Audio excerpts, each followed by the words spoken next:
Okay, so we're using the curved snap tube, and we're going to go ahead and build this collar.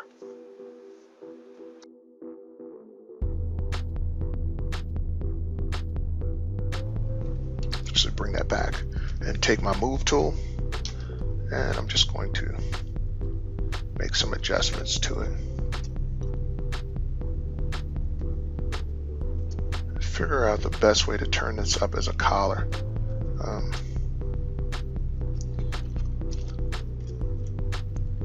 There we go. Just move it into position to make this a little bit easier for me.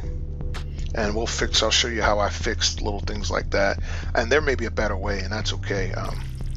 At this point, it doesn't really matter so much for me. So as long as I can get the end results, that works. And you'll probably come up with a different way, because everything that we're talking about, I can show you the exact same thing with just using mask. So there's no right and wrong. It's just whatever way works best for your workflow, and especially when you're talking about for illustration.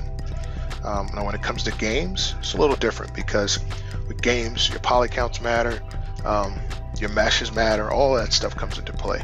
So here we go. Design wise, I just want to make sure that it's going to work based on the reference that I'm using. Just do have the mirror symmetry on. There we go. All right. It's that 80s hip hop collar. It's a little more extreme, my version, but that's okay. All right. So once I get here, take a step back. Let's look at it. It's a little bit high, but we can make some adjustments to it and fix it. I don't want her looking like I don't want it to look like something from a Klingon or anything like that. It's not science fiction. I'm going to delete that curve, and now that mesh is in place, so I'm going to simply knock my mask off and hit group split. You can also hit group split without knocking the mask off. So now I'm going to deal with the topology. So our active points are 148. Let's see what happens if when I just drug the mouse, hold control down and created a mask, my topology is too thin. So I get this crappy hole filled thing. So what we're going to do is undo, and I'm going to divide a couple times, 1, 2. So we'll have to clean that up later. And I'm going to use the inflate. Instead of using a brush, I'm going to go down here to my deformation, and I'm just going to go inflate. That'll give me more thickness, which gives me a little more room to use my Dynamesh. So I'm going to divide again, and resolution, I'm going to take it up to 200, actually 300. Let's see what happens when I do it this time. All right, so we have a much nicer mesh, no holes, good. So now I'm going to clip this mess off. I don't need that anymore. That's just a little something extra. Whoa, almost crashed. Let me do a quick save. All right, that way if we crash, we won't lose where we are. And let's go ahead and clip this off here.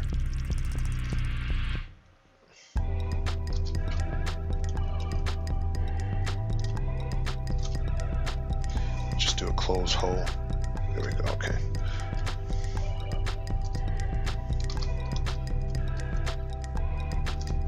Do a hidden close hole. There we go, and then just smooth it out. Perfect, okay. So I just hold shift down, smooth it out. And now I'm going to drag everything into place. We had a nice start for our collar. Smooth that out again. And I want to keep the resolution fairly low, so that makes it easier for us to sculpt. So 65 points, that's absolutely nothing. That's not a problem to sculpt with. It's very easy. All right. So now we have the collar, and the collar's a little high, so I'm going to make a quick adjustment. Just go to my move tool and take my symmetry off and just hold it and move it straight down. There we go. And then I'll make the adjustments in the front. Undo, undo. Just a symmetry. Here we go. There we go. Now I'm losing the ridge here, so I want to make sure I keep that as a part of my design. You know, maybe later on I'll come in and say, oh, I don't need that so much, but I think right now I'm going to keep it. And I have to go in and clean that up by adjusting it a little bit. Here we go. All right. So you can see how those snap tools, the curve snap and the inflate brush and the curve tube snap, those are just really good tools for helping us with our meshes. I'm going to go ahead and switch to my clay brush. And I'm going to start adding a little bit of wrinkles to this. Actually, before I do that, let's go ahead and add the bottom, and then we'll add pockets, and then we'll come back to that. So let's make an adjustment to this topology. Select, move this here so you can see. All right, I'm going to select that jacket,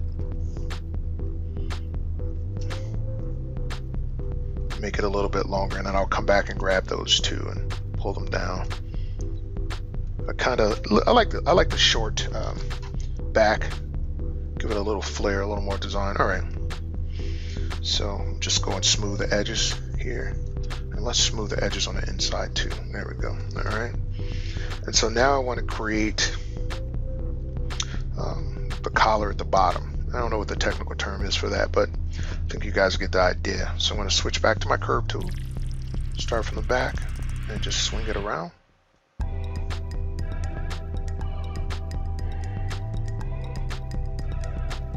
There we go. And let's see. All right, it's good enough for what we need to do.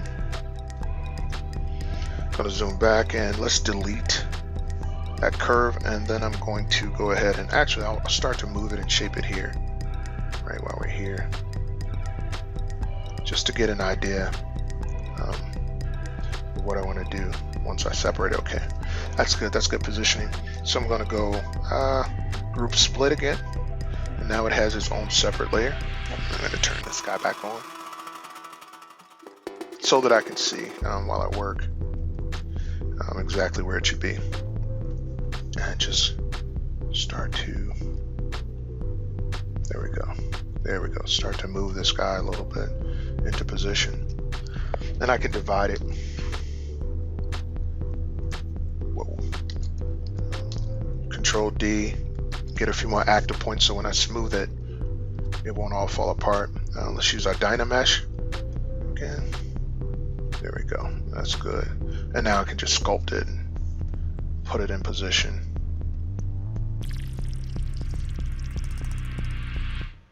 And so at this point, it's really just a matter of getting it to look the way you want it to look. It's just push and pull, not a lot of work there. So I'm going to pause and just flatten this out. That way I don't waste the time doing that. Okay, so we're at a good place. We're going to take the polish brush and just kind of, let's do this. I'm going to divide it again so it holds its form. 214 should do. And just polish this guy a little bit to get it nice and flat so it's not so bubbled. And then pull those edges out again. There we go. And because it's cloth, I don't want it to be perfect. I don't want it to be perfectly symmetrical. In this case, I just need to keep some sort of order with it. Let's pull this guy off a little bit because the jacket wouldn't stick to her body per se. All right, so we're good here. And so I could always go and sharpen it more or make those little adjustments. All right, so let's go here. As I step back, I can see I want it to be a little bit longer. And then I'll grab my polish brush again. And if that's B, you hit P for polish, and you'll see your polish brush right there. If you load up other brushes, you'll see more. All right, just kind of smooth that out. There we go. Okay, so once I'm here, the next thing I want to do is go ahead and break out the alpha we talked about earlier. And so it's already set up and ready to go. I'm going to go ahead and drop this guy over here on the left so we can see it. And I'm going to zoom in and switch to my standard brush and use that as alpha. I'm going to turn all of that off and just switch back to my drag rectangle. There we go. That's too intense, so I'm going to turn my Z intensity down for my brush. That's a little better. Turn. All right, so I'm going to divide this again so it'll hold more of the detail. And it's pretty high, but we'll drop it down again. There we go. That's pretty good. All right. So zoom in some. Here we go.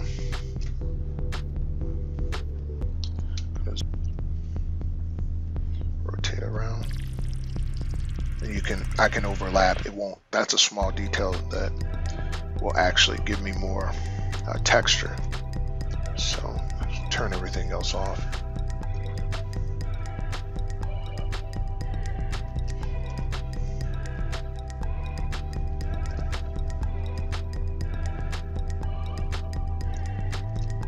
One more here. Actually, let's turn that. There we go. Okay. And we can turn this jacket back on. Let's see how it looks. It's pretty good. That'll work for now. Oh, I could once again go in and clean that up, but I don't have to because we're using this for illustration.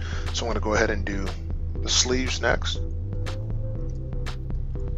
First, I'm going to mask it off, cut it off. Hit Alt to switch. There we go. And right there on the edge. Clean up the front just a little bit. Alright, that's good. I'm going to hit Control I to inverse. And we're going to go ahead and just drag this guy again.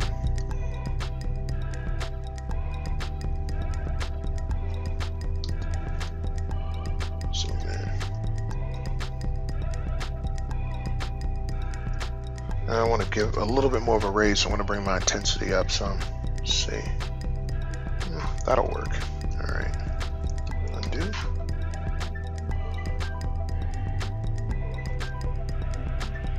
Now we have to go in and smooth it out, so we just want to give the illusion of some type of frills here. There we go. And see, let me back up a little bit. That's too much. I'm going to turn my smooth down, so I hold shift and I want to take my Z intensity down to about 14. There we go. And just briefly roll over it to break it up. It'll give me those folds and it won't be so intense. There we go. That'll work just fine.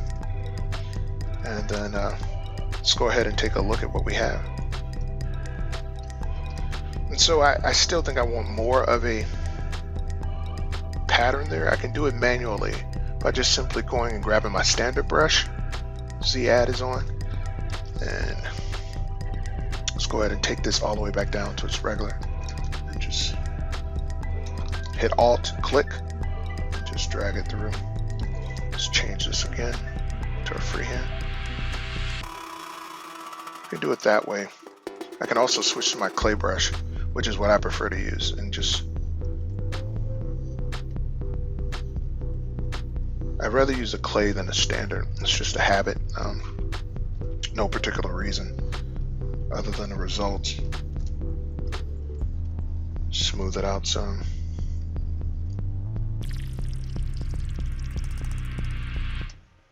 Let's go on the inside. Do the same. So you can use the alphas, or you can go and do it manually. All right. I want to turn my smooth intensity back up. There we go. I think I'm going to like that. I like that approach in this case a little bit better.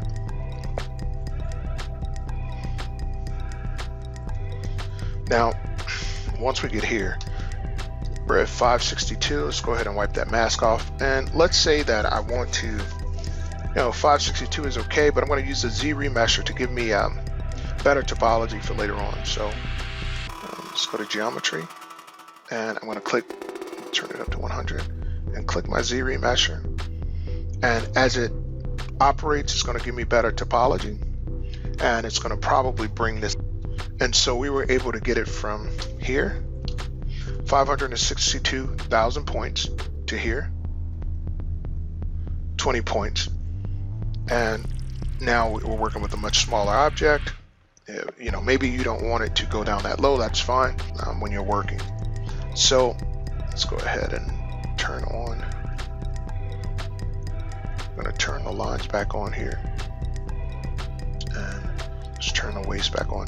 I can go in and add the same type of detail to the corners here. grab my clay brush and hold Alt and just click the object I want to work on. There we go. And I can go from there.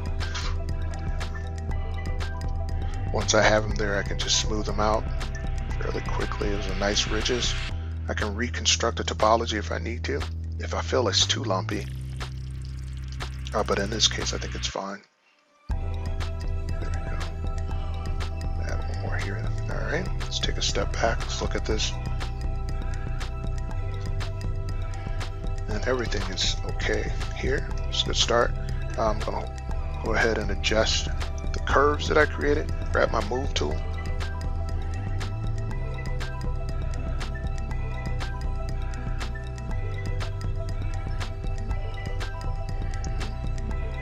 If you think about any Puma or Adidas old school breaking jacket. In our next lesson, we'll cover creating pockets for our jacket.